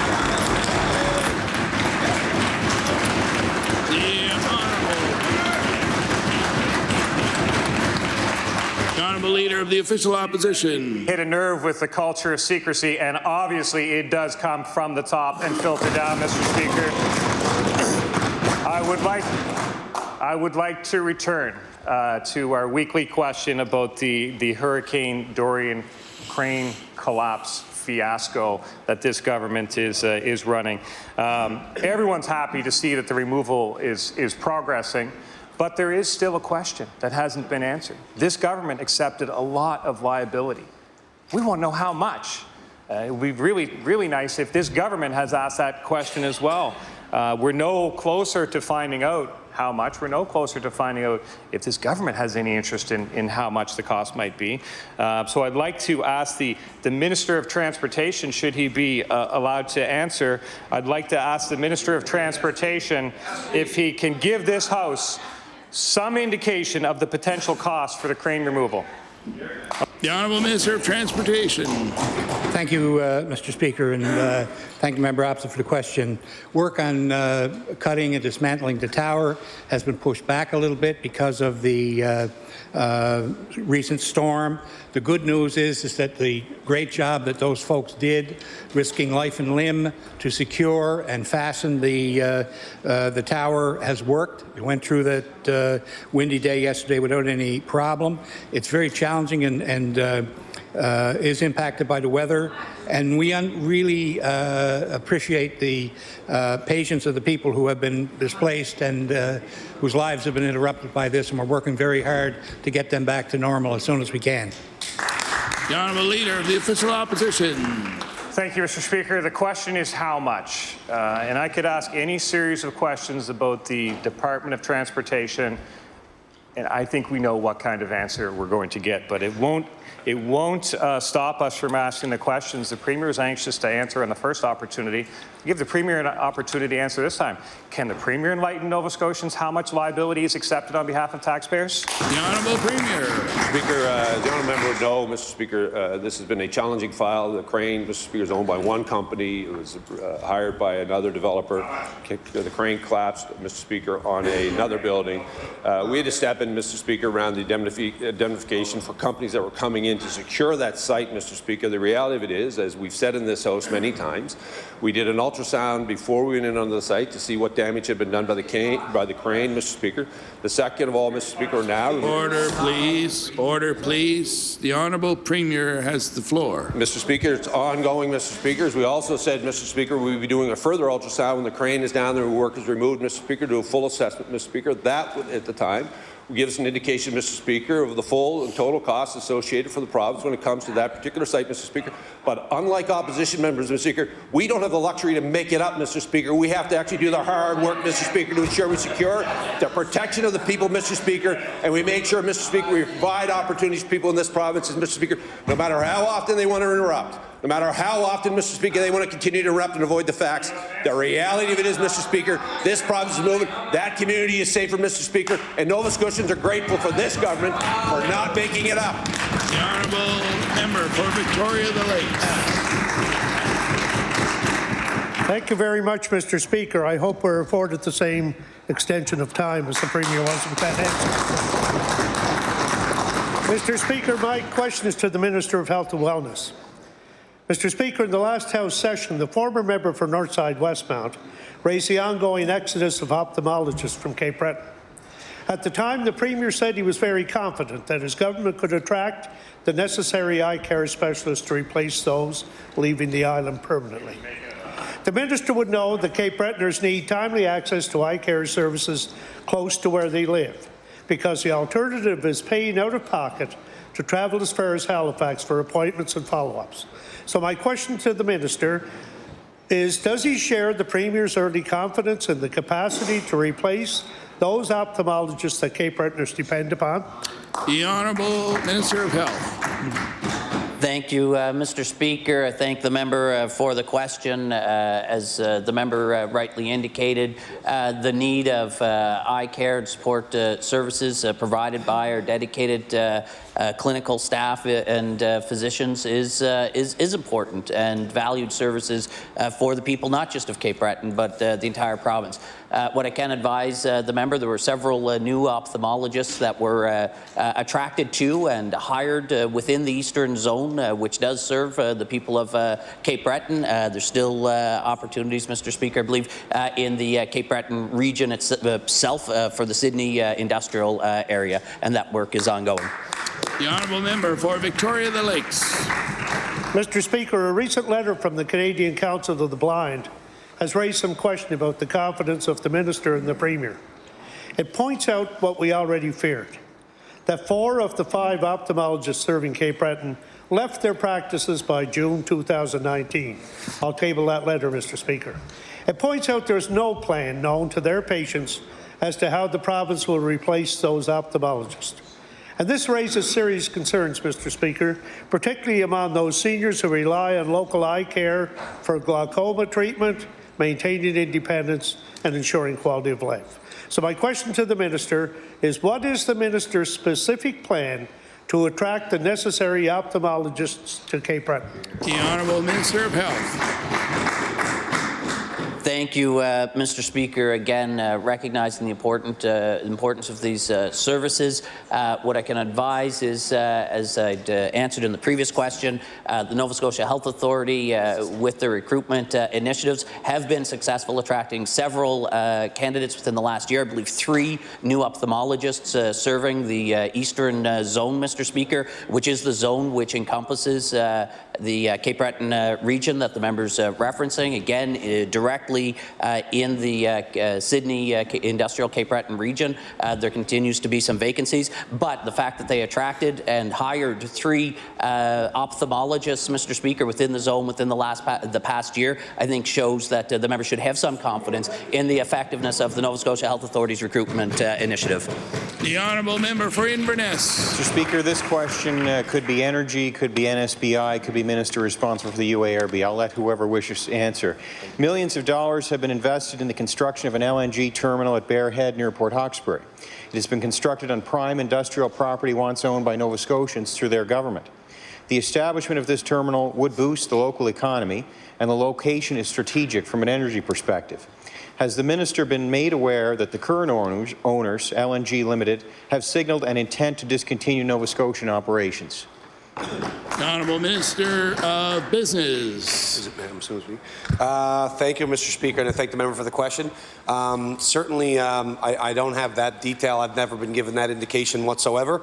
There's been a number of LNG discussions around what the potential is in that region, and it goes without saying that the economic benefit would be significant as an understatement. But again, like many of the major projects that we have in the province and in the region, our position is to set the tone, set the environment, and let the private sector do their work. There's been a number of years, number of ongoing ebbs and flows around market conditions and major investment, obviously, as this would take. So we're letting the private sector make their plays and organize. And certainly, if there's anything that we can do with respect to information or land acquisitions or things of that nature, we'll certainly be open to those conversations. The honourable member for Inverness. Mr. Speaker, I'd like to see the government protect the interests of Nova Scotians. I understand operations will now be run from Houston, and my concern is that they could decide to sit on this asset for years before advancing the project to the point where Nova Scotians could benefit from jobs. They would be stranding a valuable asset we have to boost our economy, and there would be no longer any local management in our province to keep the project moving. I want to redirect to the minister responsible for the UARB. When the UARB approved the construction permit for this project, they required Nova Scotia-based management capabilities. Will the minister responsible for the UARB ensure the terms of this permit will be enforced should local operations discontinue? The Honourable Minister of Energy and Mines. Thank you, Mr. Speaker. I'd like to thank the member for the question. What I can say at this point is that I've had the opportunity on multiple occasions, whether it's been here in the province or nationally, internationally, to help promote that project. So we've done our part as a government to ensure that we saw the potential of what that was for Nova Scotia.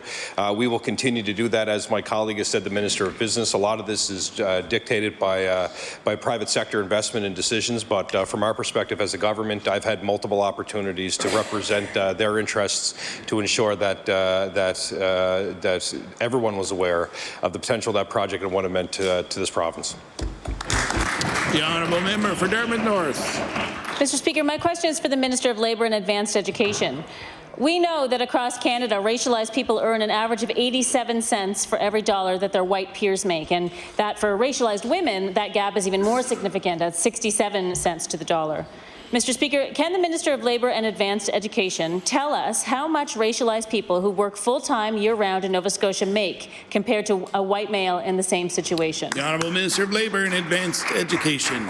Mr. Speaker, I wouldn't want to give the wrong information. I will get that exact gap for the member. I can say that the gender wage gap in this province is 88 cents. It has been increasing, and that is an area that we are focused on having improvements.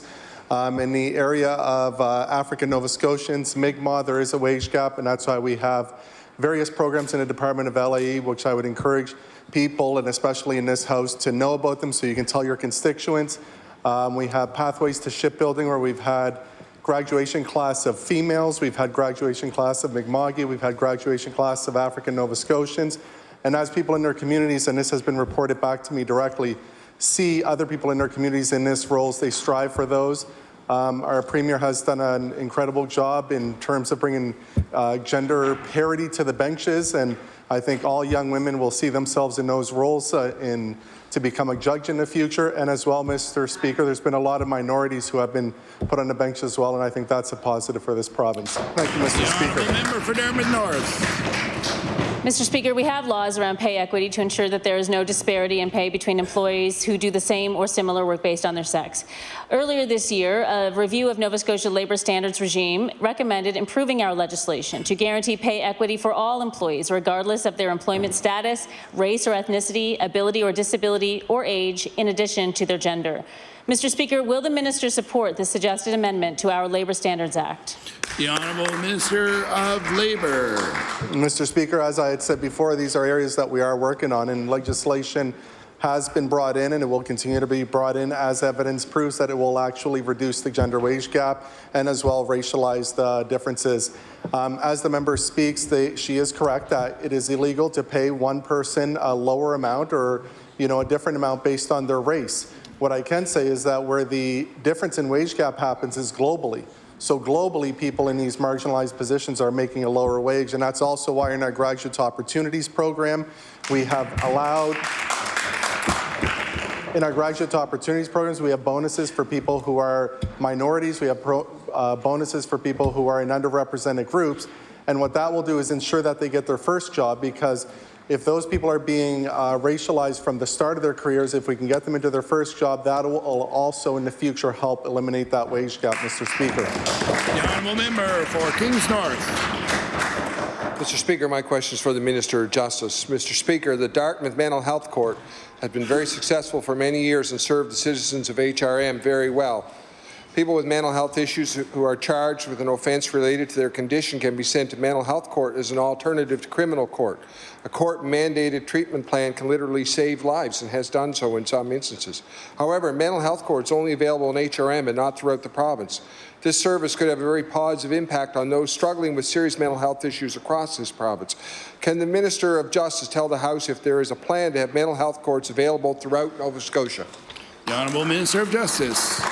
Thank you, Mr. Speaker, and I do acknowledge my colleague's question and the importance of that question. The Dartmouth Mental Health Court is one of our specialty courts in the province that serves an outstanding purpose. We recognize the strength of that program. That program has been sustained under the leadership of Chief Judge Williams. Mr. Speaker, she has done an outstanding job in her leadership in introducing specialty courts to Nova Scotia.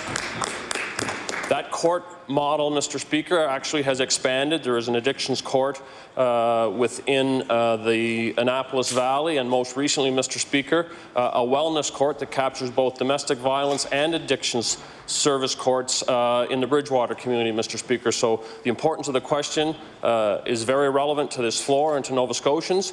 We continue to see this as a best practice model.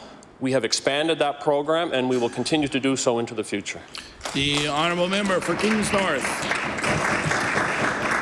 Mr. Speaker, I'd like to thank the Minister for that answer. In fact, as the Minister has mentioned, there was a voluntary mental health court in Kentville which served the citizens of Valley. The judges, Crown attorneys, and NSHA mental health and addiction staff made it work above and beyond their time allocation of their regular work, or within that time allocation. However, they did not even have the staff resources to produce an annual report.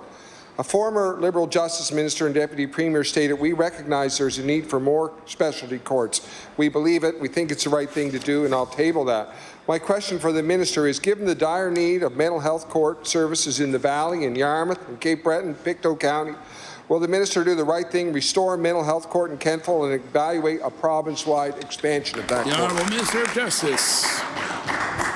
Thank you, Mr. Speaker, and I think it's critically important to identify the significance of these programs in our communities. This is the first I've heard, and I wish the member had come to me directly. He knows he's able to do that. This is the first I've heard, Mr. Speaker, that the court process, the mental health court process, doesn't exist in the Valley. It's my understanding that a provincial court judge from the South Shore travels, if I may, Mr. Speaker, travels to the Valley to provide this service in that environment with all of the stakeholders. We recognize the strength of this program, Mr. Speaker. We've expanded it to the South Shore under a new model called the Wellness Court that captures domestic violence and addiction services, Mr. Speaker. This is a significant program, and we'll continue to look at this program with the intention of expanding it around the province. The Honourable Member for Dartmouth East. Thank you, Mr. Speaker. The Honourable Member for Cumberland South. Light was on. The South Cumberland Collaborative Emergency Centre continues to have regular closures. The Nova Scotia Health Authority has been looking for staff for this facility for years. The advertisement for a doctor for Parisborough suggests that it's a position for a collaborative healthcare model in the community with the nurse practitioner. It also states with an advertisement that they're looking for a nurse practitioner. For many of these residents, this is the only line of healthcare that they have when this is open. My question for the minister, and I'll table that, when will the minister take responsibility for the healthcare services in Parisborough and area? The Honourable Minister of Health. Thank you, Mr. Speaker. As we continue our discussion around the important topic of healthcare and healthcare services and access across the province, again, I believe there's common ground in this legislature in the recognition of the importance of having access to Nova Scotians, the care that they need in our healthcare system. That's something we all agree with, Mr. Speaker. The fact of the matter is we know very well that focusing on primary care, mental health and addictions, and continuing care are the pillars that support the rest of our healthcare system, including our acute care system and emergency care systems, Mr. Speaker. That's why our efforts and our investments, Mr. Speaker, have been focused in those areas. Our recruitment efforts for communities from one end of the province to the other have been focused on those areas, and we will continue to do so. The Honourable Member for Cumberland South. Thank you, Mr. Speaker. I do recognize the conversations we do have in this legislature, but the fact of the matter is my residents only recognize when the ERs are closed in Cumberland South. Bayview Memorial Health Centre and Advocate is also looking for several positions. One position for a long-term care nurse, another position for a nurse practitioner. I'll table those. Mr. Speaker, this suggests that healthcare in Cumberland South is in serious need of help. Mr. Speaker, will the minister acknowledge the glut of unfilled positions suggested with the healthcare crisis in Cumberland County is bigger than the Nova Scotia Health Authority acknowledges? The Honourable Minister of Health. Thank you, Mr. Speaker. Again, the work of the Nova Scotia Health Authority to identify, recruit and fill vacancies, whether they be for nursing or other healthcare professions or physicians in communities from one end of the province to the other, is fully transparent. Positions are posted, Mr. Speaker, online as they go through to reach out and identify and attract potential applicants, whether they again be physicians, nurses or other healthcare providers. The fact of the matter is, Mr. Speaker, we work with the Health Authority around incentive programs, support programs for nurses, Mr. Speaker, including nurse practitioners. We expanded the number of training seats, created an incentive program to cover the cost for people who want to take that training, Mr. Speaker. We make the investments to help support and the recruitment efforts of the Health Authority. The Honourable Member for Pictou Centre. Thank you, Mr. Speaker. Mr. Speaker, my question is for the Minister of Labour and Advanced Education. Mr. Speaker, Daryl McKinnon, a resident of Pictou County and a former power line technician, slipped on ice at his workplace on February 13, 2012 and injured himself. And Mr. Speaker, I have a consent form from the Mr. McKinnon if required. Several neurologists demonstrated how his symptoms adversely affected his ability to safely carry out his work duties. However, his application for WC benefits has been denied, denied, and denied. And our best specialists in the province continue to be frustrated with such denials. The question for the minister, why are WCB personnel not accountable for their decisions, especially when their denials result in lost income to injured workers and their probability of not being able to care for their families? The Honourable Minister of Labour. Thank you, Mr. Speaker. The member has brought this to my attention before. As I've communicated to the member, I don't diagnose. I'm not a doctor, but what I have done is provide information to the member. Department of Labour and Advanced Education funds one actually in Pictou, an organization that helps workers appeal workers' compensation decisions, and that would be the avenue to take in this instance. I do not get involved in any medical diagnosis in workers' compensation. I think it would be irresponsible of any politician to do so, and anybody who is in the role of overseeing workers' compensation board, that would be that just wouldn't be proper to do. We have professionals, they're medical professionals, they're highly trained. They need to do the diagnosis and they need to decide whether benefits are provided or not. Thank you, Mr. Speaker. The Honourable Member for Pictou Centre. Mr. Speaker, the fact is this gentleman has gone through all the stages, including the Injured Workers Office in Glasgow many, many times. And he's been diagnosed by the very best specialists we have in this province. And they continue to be frustrated with the results that he receives from the WCB. Having had the opportunity, Mr. Speaker, to assist several injured workers during the past 10 years, I've come to the conclusion that perhaps it is time to review the Workers' Compensation Board's governance, effectiveness, and policies. In fact, a former WC employee agreed with this statement. While some workers feel they had a good experience, many others describe their experience as situation critical. Injured workers are losing many things they have worked hard for. It is the inconsistency of the experience and causes concerns. My question to the Minister, will the Minister review the Act governing the WCB with an eye to looking after more accountability for the decisions made by this organization? The Honourable Minister of Labour. Thank you, Mr. Speaker, and I'd like to thank the member for the question. It highlights the great work that's been happening at WCB as they've been moving into the digital age. They have actually, even up to now, pretty much remained as a paper-based organization, and they have undertaken a huge progression to actually move into the digital world, where every aspect of their files will be digital, as well as the process in terms of helping. That will streamline processes, it'll standardize processes to a higher degree, and it'll create an environment which is much friendlier for users to use it. There were also recommendations done by the Auditor General last year in relation to this, and WCBA, as well as Department of Labour and Advanced Education, have accepted those recommendations in full, and they are currently underway in progress. Thank you. The Honourable Member for Queens Shelburne. Thank you, Mr. Speaker. My question is to the Minister of Education. In the 2017 election campaign, this government promised to create a universal pre-primary program for 4-year-olds. When the rollout began, it was stated by the government that priority was given to those areas where there are few to no current regulated childcare options, and I'll table that. In Greenfield, Queens County, there is Greenfield Elementary School, but there are no daycare or preschool options. Yet, Greenfield Elementary School was not giving a pre-primary class in the first round, the second round, or the third round. I wrote to the minister and asked if there are plans to bring pre-primary to Greenfield Elementary, and he told me that they weren't. I'll table that, Mr. Speaker. My question to the minister is, if the program is supposed to be universal and priority given to underserviced communities, why has Greenfield Elementary been denied a program? The Honourable Minister of Education. Thank you very much, Mr. Speaker. This time next year, every single school community in Nova Scotia will have access to free universal pre-primary program. There was other criteria used as well. So where the service was needed was the primary criteria. Space available in schools was another criteria as well. And I'm not sure exactly the reasons why this one hasn't been filled yet, but we can provide that to the member. However, what I do find interesting is that on one hand, the Conservative caucus can tell us to slow down, stop, vote against pre-primary, and then ask us why we haven't got into their communities quicker. Imagine that, Mr. Speaker. The Honourable Member for Queens Shelburne.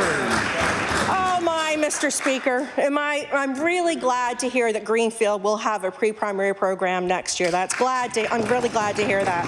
But Greenfield Elementary was ideally equipped to host the program this year. They have the space, they have suitable playground equipment, they have playground supervision. Students could access the free breakfast program. The caregiver is close to the school should there be an urgent need, and it keeps these kids within their community until they reach grade 7. But they were denied the program because there are likely to be fewer than 5 children enrolled. This will force these children to travel as much as an hour to attend the nearest program. My question to the minister is, can the minister advise if there were other schools in the province that offer pre-primary programs to fewer than 5 students? The Honourable Minister of Education. Thank you very much, Mr. Speaker. I mean, one has to point out the irony of the situation. Just last week, the member of Dartmouth East was telling us we moved too quickly with pre-primary implementation, that we were too ambitious. After the 2017 election, the leader of the opposition said if he was in power, there would not be a pre-primary program. And here we have a member of the opposition saying, well, when are we going to have one in my community, Mr. Speaker? Here's the answer. Every single school community in this province, because this government's had the ambition to move forward with this on an aggressive agenda, will have access to this program next year, Mr. Speaker. There's only 50 sites left, and I want all the members of those school communities to know pre-primary is coming. The honourable member for Northside Westmount.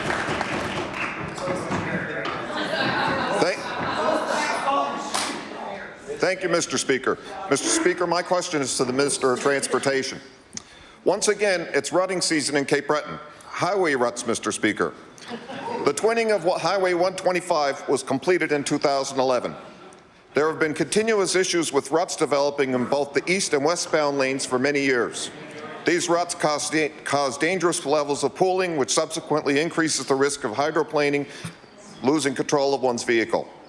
In recent years, there have been several accidents that have resulted in fatalities and near fatalities. This 29-kilometer highway handles a high volume of commuting traffic that is increasing more and more every day with the continued closures of the North Side ER. My question to the Minister, can the Minister explain why this particular highway is so prone to rutting and what is being done to remedy this risk? The Honourable Minister of Transportation.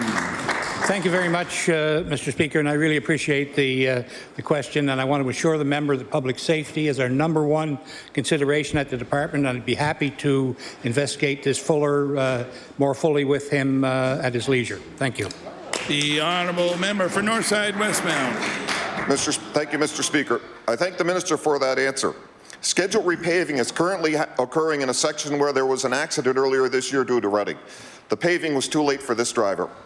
However, this past weekend I was driving between North Sydney and Sydney River during the rainstorm and saw cars all over the highway trying to avoid the ruts.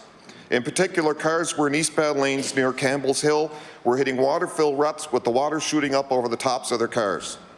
Even at low speeds, these are dangerous. Mr. Speaker, drivers should not be risking their lives getting to and from the hospital in Sydney. My question to the Minister is, will he commit to having this department address these ruts along the eastbound lanes before another near fatality occurs? The Honourable Minister of Transportation. Thank you, Mr. Speaker. And as the member indicates, we are currently working to do repairs and maintenance in that area, and particularly in the interests of public safety. And we will take another closer look to see just what else needs to be done. I'd be happy to work with the member to effect those changes. Thank you. The honourable member for Argyle-Barrington. Mr. Speaker, unfortunately, vehicle collisions occur way too often along section of the Highway 103 and Exit 32. The dangerous section of highway has been brought up many times in this House. The then minister in 2016 said that it was on his radar screen, spoke of short-term and medium-term solutions. What are they? Order, please. Time allotted for oral questions put by members to ministers has expired. We will now move on to government business. The Honourable Government House Leader. Thank you, Mr. Speaker. That concludes the government business for today. I move that the House now do rise to meet again Tuesday, October 22nd, 2019, between the hours of 1 p.m. and 6 p.m. Following the daily routine in QP, business will include second reading on Bill 204, third reading on Bills 152, 169, 175, 177, and 187, as well as address and reply. Motion is for the House to adjourn to rise again on Tuesday, October 22nd, between the hours of 1 p.m. and 6 p.m. Would all those in favour of the motion please say aye? Aye. Contrary-minded, nay? Motion is carried. The House now stands adjourned until Tuesday, October 22nd at 1 p.m.